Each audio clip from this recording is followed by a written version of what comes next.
할렐루야, 반갑습니다. 오늘 말씀 제목은 구덩이에서야 주님을 찾습니다입니다. 인터넷에서 한 이야기를 봤습니다.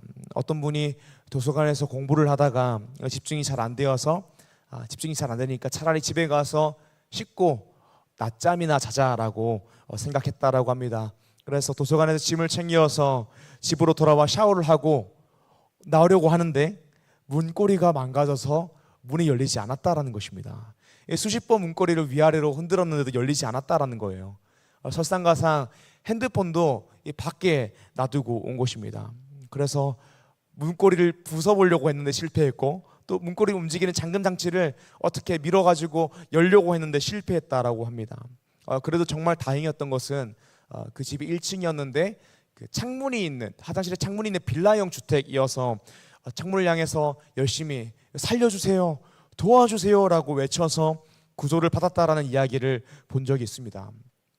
우리가 인생을 살다 보면 도저히 나의 힘으로 무언가 할 수 없을 때가 있습니다. 그리고 다른 사람의 도움, 외부에서의 도움을 구할 수밖에 없는 순간이 있습니다. 오늘 말씀 제목은 구덩이에서야 주님을 찾습니다인데요, 신앙생활 중에서도 그럴 때가 있습니다. 나의 힘으로 인생을 해결할 수 없는 것은 물론 다른 사람의 도움조차 구할 수 없어서 하나님을 바라볼 수밖에 없는 순간이 있습니다. 이 구덩이에 들어가는 것은 참으로 고통스러운 일입니다. 그런데 하나님께서 때로 우리를 구덩이에 넣으십니다. 왜냐하면 하나님께서 우리로 하여금 하나님을 찾게 하시기 위해서입니다. 오늘 말씀 본문 속 이스라엘 남유다는 역사적으로 멸망했습니다. 역사적으로 BC 722년에 북이스라엘이, 또 BC 586년에 남유다가 멸망했습니다. 멸망하기 전 이스라엘은 하나님을 완전히 버린 것은 아니었지만 그 인생의 실제에서 하나님을 의지하지 않고 다른 이방 나라의 힘을 의지했습니다. 다른 우상들의 힘을 의지했습니다. 말씀대로 살지 않았습니다. 하나님은 그런 남유다 이스라엘을 사랑하기 때문에 하나님 외에는 다른 도움을 구할 수 없는 구덩이에 남유다를 넣으십니다. 그리고 하나님을 보게 하십니다. 우리 인생 가운데에도 내가 구덩이에 들어있다라고 생각될 때가 있습니다. 어떻게 이 고통스러운 상황을 우리가 이겨낼 수 있을까요? 먼저는 하나님을 알아야 합니다. 하나님을 아는 지식과 나를 아는 지식이 긴밀하게 연결되어 있습니다. 그래서 하나님을 알지 않고는 나를 알 수 없습니다. 그러니까 내가 나에 대해서 안다라고 하는 건 착각입니다. 하나님을 알고 나서 나를 알아야 나에 대한 참된 지식을 가질 수 있는 것입니다. 우리 인생에 일어나는 현상들도 마찬가지입니다. 하나님을 알지 않고서는 우리 인생 가운데 일어나는 현상들, 문제들을 잘 해석할 수가 없습니다. 오늘 말씀 제목은 구덩이에서야 주님을 찾습니다입니다. 우리가 오늘 말씀 통하여서 하나님은 어떤 분이시고 우리 인생을 어떻게 인도하시는 분이신지 말씀을 통해 나누고자 합니다. 사랑을 리조이 청년 여러분, 오늘 말씀을 통하여 하나님을 인격적으로 더욱더 깊이 알아서 하나님 앞에서 내가 누구인지, 내 인생에 일어나는 이 현상들, 문제가 어떤 의미인지 믿음으로, 말씀으로 해석하여 하나님이 기뻐하시는 인생을 살아가는 리조이스의 청년 되기를 주님 이름으로 축복합니다. 아멘. 오늘 말씀 첫 번째로는 하나님은 나의 목자가 되신다는 것입니다. 성경에서 가장 유명한 성경 구절은 여러 가지가 있지만 그 중에 한 곳이 시편 23편입니다. 시편 23편에서 하나님은 목자로 묘사됩니다. 우리가 함께 이 말씀을 읽어보기 원하는데요, 제가 한 절, 여러분들이 한 절, 마지막을 함께 읽겠습니다. 여호와는 나의 목자시니 내게 부족함이 없으리로다.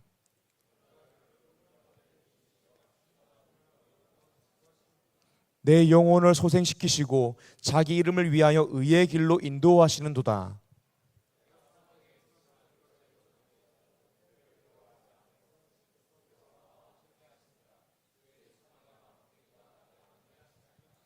주께서 내 원수의 목전에서 내게 상을 차려주시고 기름을 내 머리에 부으셨으니 내 잔이 넘치나이다. 내 평생의 선하심과 인자하심이 반드시 나를 따르리니 내가 여호와의 집에 영원히 살리로다. 아멘. 시편 23편은 여호와는 나의 목자시니 내게 부족함이 없다라고 고백합니다. 그리고 그 목자 되신 주님께서 우리의 인생을 가장 선한 길로, 좋은 길로 인도하신다라고 고백합니다. 그런데 오늘 남유다 이스라엘이 처한 상황은 딱 봐도 좋은 상황이 아닙니다. 부족함이 있는 상황입니다. 남유다 백성들은요, 하나님이 거하시는 성전이 예루살렘 가운데 있기 때문에 예루살렘은 절대 함락되지 않을 거라고 생각했습니다. 하나님이 함께 하시기 때문에, 이 성전이 있기 때문에 우리의 신앙이 어떠하든 간에 우리는 멸망하지 않을 거라고 생각했습니다. 그런데 남유다는 멸망했습니다. 모든 사람들이 포로로 잡혀갔습니다. 그리고 아무런 영양가가 없는 사람들만 그 폐허가 된 예루살렘에 남았습니다. 모든 기쁨이 사라지고 슬픔밖에 남지 않았습니다. 이 상황 가운데에 선지자 예레미야가 멸망한 남유다 예루살렘을 보면서 오늘 말씀 본문 애가를 부르는 것입니다. 그런데 아이러니하게도 시편 23편에 여호와께서 우리의 목자가 되신다라고 표현된 것처럼 예레미야 애가서에서도 하나님이 나의 목자 되신다라고 표현되고 있습니다. 오늘 말씀 1절에서 3절입니다. 제가 읽겠습니다. 여호와의 분노의 매로 말미암아 고난 당하는 자는 나로다. 나를 이끌어 어둠 안에서 걸어가게 하시고 빛 안에서 걸어가지 못하게 하셨으며 종일토록 손을 들어 자주자주 나를 치시는도다. 아멘. 오늘 말씀 1절에 나오는 분노의 매는요, 시편 23편 4절에 내가 사망한 음침한 골짜기를 다닐지라도 해를 두려워하지 않을 것은 주께서 나와 함께 하심이며 주의 지팡이와 막대기가 나를 안위하시나이다에 막대기가 같은 것입니다. 분노의 매와 그 막대기가 같은 것입니다.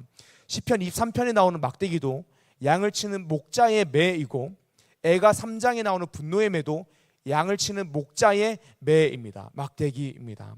이 절을 보게 되면 목자 대신 하나님이 나를 이끌어서 어둠 안에서 걸어가게 하셨다, 빛 안으로 걸어가지 못하게 하셨다라고 합니다. 그러니까 목자 대신 하나님께서 나를 인도하고 계시다라는 것을 보여주시는 것이죠. 그리고 3절 종일토록 손을 들어 자주자주 나를 치시는도다라고 고백합니다. 아이러니하게도 어쩌면 가장 절망스러운 상황 가운데에서도 하나님을 목자라고 오늘 말씀 본문은 표현하고 있는 것입니다. 그런데 우리 가운데에 생기는 질문, 문제는 이것입니다. 하나님은 우리를 가장 선한 길로 인도하시는 목자이신데 왜 우리 인생 가운데에 이런 일이 생기느냐, 이것입니다. 이것이 바로 오늘 말씀 두 번째입니다. 오늘 말씀 두 번째로는 하나님은 내 생각의 좋은 길보다 더 좋은 길로 나를 인도하신다라는 것입니다. 분명 하나님은 나의 인생의 목자가 되시고 나를 인도하신다라고 하는데 우리 인생 가운데에 구덩이에 들어갈 때가 있다라는 것입니다. 그렇다면 어떻게 하나님이 나를 가장 좋은 길로 인도하시는 목자라고 말할 수 있냐라고 질문할 수 있습니다. 그 이유가 무엇일까요? 그 이유가 바로 두 번째입니다. 하나님은 내 생각의 좋은 길보다 더 좋은 길로 우리를 인도하시는 분이시기 때문입니다. 우리 인생 가운데에 가장 좋은 길이 어떤 길입니까? 하나님은 우리를 하나님 절대 의존적인 존재로 창조하셨습니다. 그러므로 사람은 하나님 절대 의존적인 존재로 하나님께 붙어 있을 때에 행복을 누리며 살아갈 수 있습니다. 그런데 우리는 범죄했습니다. 사망에 이르게 되는 죄의 본질이 무엇이냐면 하나님께로부터 독립하려고 하는 것입니다. 그래서 하나님과 올바른 관계를 가지는 것이 성경에서 말하는 생명인 것이고, 하나님과 단절된 것이 성경에서 말하는 사망인 것입니다.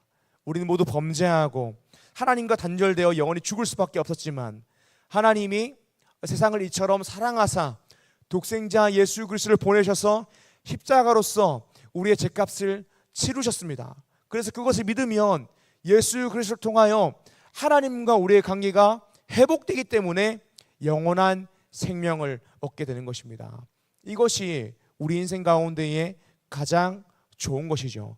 예수 믿어서 영생을 얻는 것, 예수 믿어서 하나님과 올바른 관계에 있는 것이 우리 인생 가운데에 가장 좋은 것입니다. 그리고 예수 믿은 인생 가운데에 가장 좋은 것은 예수 그리스도를 통하여서 회복된 하나님의 관계를 더 깊이 누리는 것이 우리 인생 가운데에 가장 좋은 것입니다.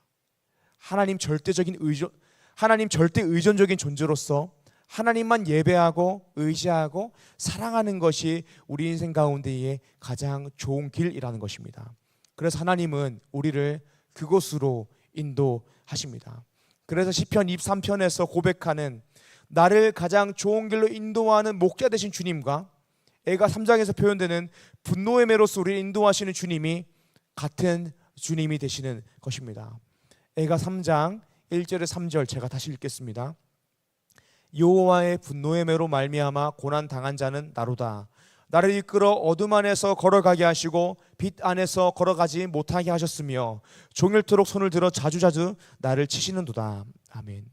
우리가 범죄하여서 주님을 떠나 있을 때에 하나님께서 분노의 매로 우리를 치시고 하나님만 의지할 수 없는 곳으로 우리를 인도하신다라는 것입니다. 그리고 그것이 우리 인생의 가장 좋은 것이라는 것입니다. 예전에 몽골 선교사님께 들었던 이야기입니다. 몽골에서 양을 칠 때에 유독 목자의 말을 듣지 않고 제 맘대로 행동하는 목자를 따라가지 않고 머리 박고 아무 때나 가는 양이 있다라고 합니다. 많은 양이 있는데 양 한두 마리 정도가 그렇게 행동하면 전체가 위험해질 수 있고 무엇보다 그 말 안 듣는 양 자체가 위험할 수 있다라고 합니다. 왜냐하면 양이 시력이 그렇게 좋지도 않고 목자의 말을 듣지 않고 따라오지 않으면 실종의 위험이 있기 때문입니다. 그래서 그런 양이 있을 때에 이 목자들이 어떻게 하냐면 목자가 그 양의 다리를 부숴버린다라고 합니다. 양의 다리를 이렇게 부숴버리고 부목을 대준다라고 합니다. 그러면 양이 아파서 쩔뚝쩔뚝거리며 아픈 동안은 목자의 말을 잘 듣는다라고 합니다. 목자가 양에게 그렇게 하는 이유가 무엇입니까? 목자 말을 잘 듣는 것이 양에게 가장 좋은 것이기 때문입니다. 하나님이 우리에게 바로 그런 분입니다. 제가 최근에 가장 인상 깊게 봤던 영화 두 가지가 있는데요. 하나는 조커2였고요. 하나는 보통의 가족입니다. 조커2는 정말 재밌었는데 평점이 그렇게 좋지가 않더라고요. 개인적으로 정말 재밌었지만 대중성이 별로 좋지 않았나 봐요. 그 다음으로 제가 정말 재밌게 봤던 영화는 보통의 가족입니다. 이 영화를 보게 되면요, 한 형제가 나옵니다. 설경구 아저씨가 형이고요, 장동건 아저씨가 동생으로 나옵니다. 이 설경구는 돈만 준다면 어떤 사건이든 맡아서 변호할 수 있는 돈밖에 모르는 변호사로 묘사됩니다. 그리고 장동건은 굉장히 높은 윤리의식과 도덕의식을 가지고 있는 이 사람을 살리는 의사로서 표현됩니다. 설경구는요, 일찍 아내와 사별해서 젊은 예쁜 여자와 재혼을 했습니다. 설경구에게는 전 부인을 통하여 낳은 고3 딸 아이가 있고요, 또 현 부인에게 낳은 갓난 아기가 있습니다. 동생 장동건에도 아이가 있습니다. 그 아이는 설경구의 아이보다 한두 살 정도 어린 남자 아이입니다. 설경구의 딸과 장동건의 아들이 사촌지간으로 매우 친하게 지냅니다. 그런데 이 아이들이 모범적인 아이들은 아닙니다. 하루는 이 아이들이 비행 청소년 술자리, 이 마약하는 자리에 참석하고 나오면서 이 길에 누워있는 노숙자를 폭행한 것입니다. 그리고 이 장면이 CCTV에 찍혀서 뉴스에 방영되었습니다. 누군지 확실하게 특정할 수 없지만 뉴스를 통해 이 영상을 본 이 장동건, 설경구 이 부부는요, 이 아이가 우리 아이구나라는 것을 확실히 알 수밖에 없었습니다. 그래서 아이들과 이야기도 하고 또 설경구 부부와 장동건 부부가 모여서 이 사건을 어떻게 할지 고민하고 회의합니다. 이야기가 이런 식으로 흘러갔습니다. 아이들이 잘못했지만 아이들이 노숙자를 폭행했다는 사실이 알려지고 처벌을 받게 되면 아이들의 인생이 망한다. 대학도 못 가고 어디 취업하지도 못할 거다. 그러니 자수하지 말고 이 상황을 지켜보자라고 이야기합니다. 다행인지 불행인지 가해자 진술을 할 수 있는 유일한 사람이 노숙자는요, 사경을 해배다가 죽게 되었습니다.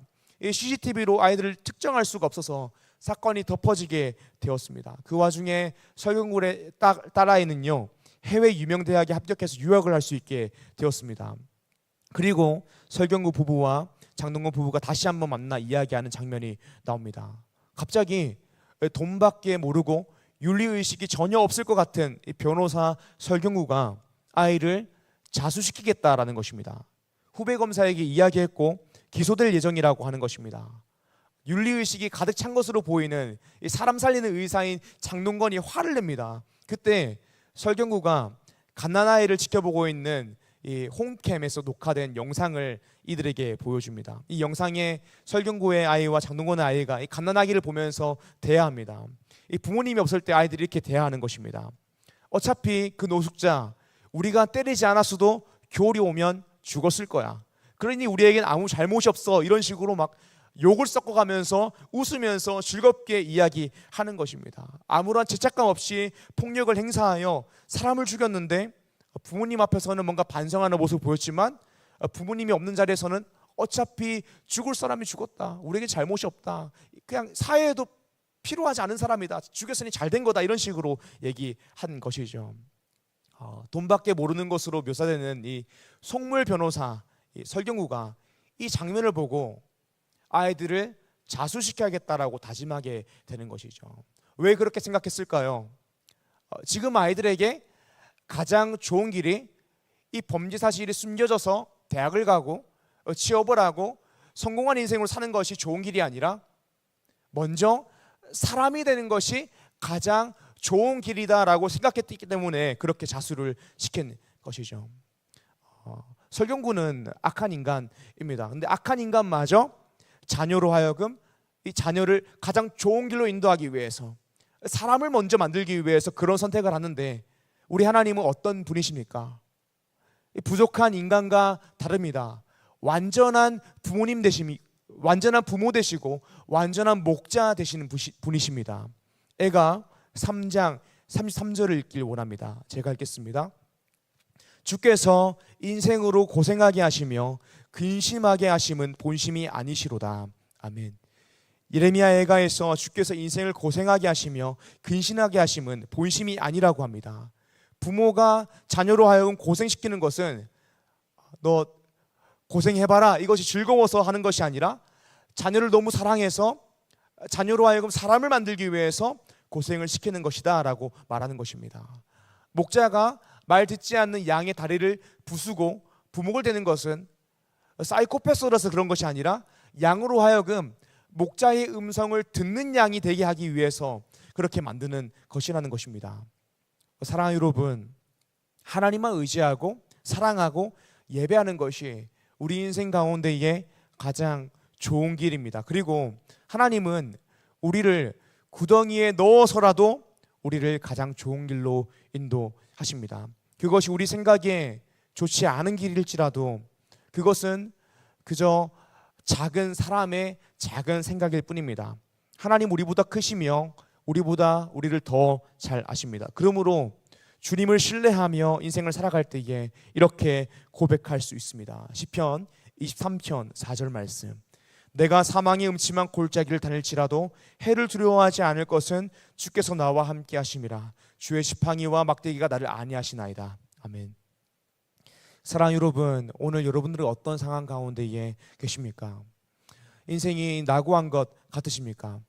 하나님 앞에 범죄하여 죗값을 받고 있습니까? 아니면 억울하게 도망치고 있는 상황입니까? 사랑하는 여러분, 하나님은 우리의 목자이십니다. 그리고 우리를 가장 좋은 길로 인도하십니다. 하나님이 우리로 하여금 가진 목표는 우리가 세상적으로 성공하는 것이 아닙니다. 하나님이 우리로 하여금 가진 목표는 하나님이 창조하신 사람이 되는 것입니다. 그리고 그것이 우리의 참된 행복입니다. 사랑하는 리조 청년 여러분, 그런 하나님을 알고 바라보고 믿음으로 다윗과 같은 고백을 하나님께 올려드리는 리조 청년 되기를 주님 이름으로 축복합니다. 오늘 말씀 두 번째가 하나님은 내 생각의 좋은 길보다 더 좋은 길로 나를 인도하신다라는 것입니다. 오늘 말씀 세 번째입니다. 오늘 말씀 세 번째로는 그러므로 우리는 하나님을 찾아야 된다라는 것입니다. 하나님은 우리가 하나님을 찾는 곳까지 인도하십니다. 오늘 말씀 본문 에가서 3장 55절입니다. 여호와여 내가 심히 깊은 구덩이에서 주의 이름을 불렀나이다. 아멘. 결국 사람이란 존재는 악하기 때문에 심히 깊은 구덩이에 빠지기 전까지는 주님을 찾지 않습니다. 쉽게 말하면 인생이 배부르고 등 따시면 기도하지 않는다라는 것입니다. 여러분들이 기도하지 않는 것은 우리 인생이 아직은 정말 깊은 구덩이에 빠지지 않았다라는 것입니다. 그런데 사랑하는 여러분, 우리가 이 말씀을 읽고 들었는데 굳이 우리 인생이 우리로 하여금 하나님께서 하나님을 찾게 하기 위해서 구덩이에 빠지게 하시는 그 사건을 경험할 필요가 있을까요? 오늘 말씀을 읽고 들었으니 하나님의 인도하심은 언제나 선하지만 오늘 말씀을 듣고 사람의 인생이 가장 좋은 길이 무엇인지 알았으니 우리가 오늘 말씀을 듣고 하나님을 찾아야 합니다. 하나님을 예배하고 하나님만 의지해야 됩니다. 남유다는 이스라엘은 너무 오랜 시간 동안 하나님을 떠났고 범죄하여 멸망하였습니다. 하나님께서 70년이라는 시간이 지나자 약속대로 회복시키셨습니다. 하나님, 우리가 그렇게 하나님만 의지하지 않고 떠난다면 그런 방법을 통하여서 우리로 하여금 깨닫게 하시고 돌아오게 하십니다. 하지만 애초에 하나님만 섬기고 사랑한다면 하나님은 우리를 공급하시고 책임지십니다. 우리를 풍족하게 하십니다. 하나님 안에서 기쁨이 넘치게 하십니다. 사랑하는 여러분, 우리 인생 가운데의 가장 큰 복은 예수 그리스도입니다. 왜냐하면 예수 그리스도를 통하여서 하나님과 올바른 관계가 될 수 있기 때문입니다. 그러므로 예수 그리스도를 믿으십시오. 그리고 예수님을 믿었다면 하나님만 의지하고 하나님만 사랑하고 하나님만 예배하며 인생을 살아가십시오. 그렇게 인생을 살아가는 것이 신자의 가장 큰 행복입니다.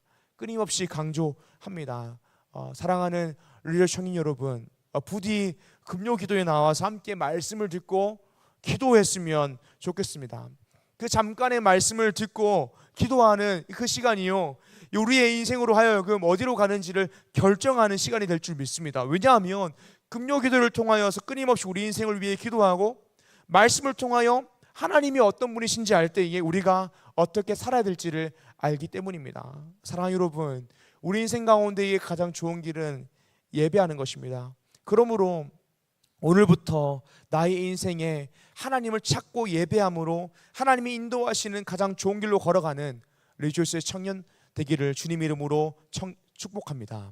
아멘. 오늘 말씀을 정리하겠습니다. 오늘 말씀 제목은 구덩이에 서야 주님을 찾습니다 입니다.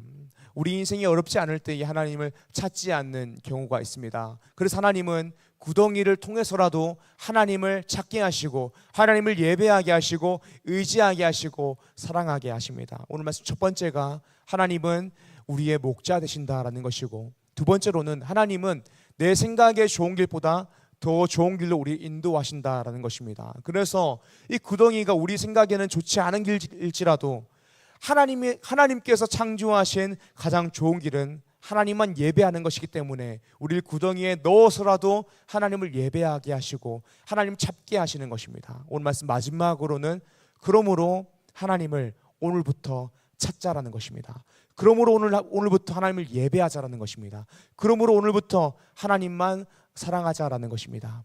사랑하는 리조 청년 여러분, 오늘부터 주님을 찾고 예배하고 의지하고 사랑함으로 하나님을 위하여 인생을 살아가는 리조 청년 한 사람 한 사람 되기를 주님 이름으로 축복합니다. 아멘.